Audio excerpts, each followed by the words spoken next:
ایک دفعہ ایسا ہوا کہ ایک ڈاکٹر مینٹل ہاسپٹل گیا، تو وہاں پہ اس نے ایک مریض کو دیکھا۔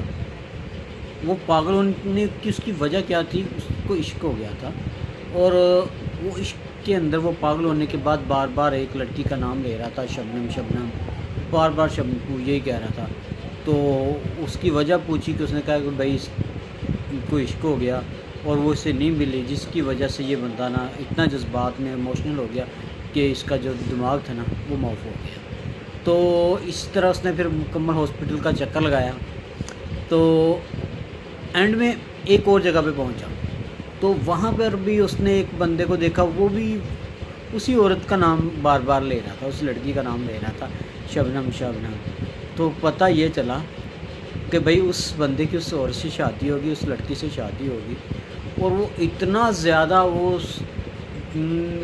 ٹینشن میں آیا، اس کے بعد شادی کرنے کے بعد اتنی پریشانی میں آیا کہ اس کو اس نے مار دیا اور وہ پاگل ہو گیا۔ ٹھیک ہے، جس کو نہیں ملی وہ بھی پاگل ہو گیا، جس کو مل گئی وہ بھی پاگل ہو گیا۔ فارسی کی ایک کہاوت ہے، اگر تم پر اگر میں قابو نہ پا لیتا تو میری غصے کی آگ ٹھنڈی نہ ہوتی۔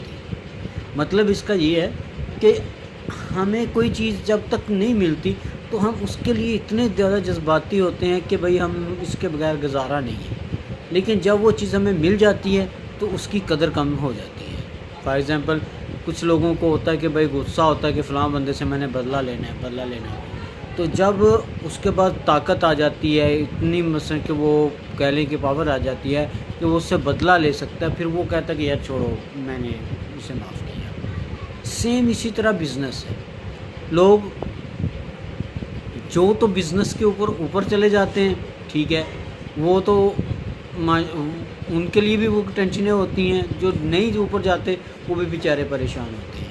لیکن بزنس ہمیں اس لیے نہیں کرنا چاہیے کہ ہم نے اس میں کامیاب ہونا، بزنس ہمیشہ آپ کو سکھانے کے لیے ہوتا ہے، کیونکہ اگر ہم ایک بزنس کرتے ہیں تو اس میں ناکام ہوتے ہیں، پھر دوسرا کرتے ہیں، تیسرا کرتے ہیں، تو شیخوں کے کہنے کی طرح کہ بھئی اگر ایک گلی میں آپ کے پیسے گم ہوئے ہیں تو اسی گلی سے ملیں گے، دوسری گلی سے نہیں ملیں گے۔ ٹھیک ہے، مطلب کہ آپ نے جس کام سے لاس آپ کو ہوا ہے اسی کام سے آپ کو پروفٹ ملے گی۔ یہ نہیں کہ اگر آپ نے ایک دفعہ ایک کے اندر کوئی تھوڑا بہت آپ کو آئیڈیا ہوا، اس کے اندر انویسٹ کرنے کے بعد پھر دوسرے کے اندر چلے گئے، پھر تیسرے کے اندر چلے گئے، تو ایسے کامیابی نہیں ہوتی۔ کامیابی اسی طرح ہوتی ہے کہ جو کام آپ کر رہے ہیں اس کی اتنی مہارت حاصل کر لے کہ غلطی کا امکان نہ رہے۔ یہ بلکہ حدیث ہے کہ نبی صلی اللہ علیہ وسلم نے کہا تھا کہ آپ اپنے ہنر میں اتنی مہارت حاصل کر لو کہ غلطی کا امکان نہ رہے۔ ٹھیک ہے، تو کوشش کریں امپرومنٹ لے کے آئیں، بہتری لے کے آئیں۔ یہ نہیں ہے کہ بھئی آپ نے ایک کام کیا اس میں لاس ہوا پھر دوسرا کر لیا، تو چھوٹے سے چھوٹا کام بھی ہو۔ اگر کہتے ہیں کہ موٹر سائیکل مکینک اگر آپ کے ایریے کے اندر 400 دکان موٹر سائیکل کی ہے نا، تو ایک دکان اچھا کاریگر ہے، کیونکہ وہ اپنے ہنر میں مہارت حاصل کر سکتا ہے، وہ دل لگا کے کام کرتا ہے۔ ٹھیک ہے، اگر ایک بندہ اچھا کسان ہے تو وہ اپنے اس کام میں مہارت اس نے حاصل کر لی ہے۔ ایک اچھا وکیل ہے تو لوگ اس کے پاس جاتے ہیں کیونکہ اس نے اپنے کام کے اندر مہارت حاصل کر لی ہے۔ ٹھیک ہے، ایک اچھا الیکٹریشین ہے، لوگ اس کے پاس جاتے ہیں کیونکہ اس کو اپنے کام کے اندر مہارت حاصل ہے۔ تو اپنے کام میں مہارت حاصل کریں، ٹھیک ہے، اس کے بعد پھر اللہ پہ چھوڑیں تو سب کچھ بہتر ہو جائے گا۔ اگر آپ کو میری ویڈیو اچھی لگے تو میرے چینل کو ضرور سبسکرائب اور لائک کیجیے گا، اور کمنٹ کے اندر بتائیے گا کہ کیسا رہا۔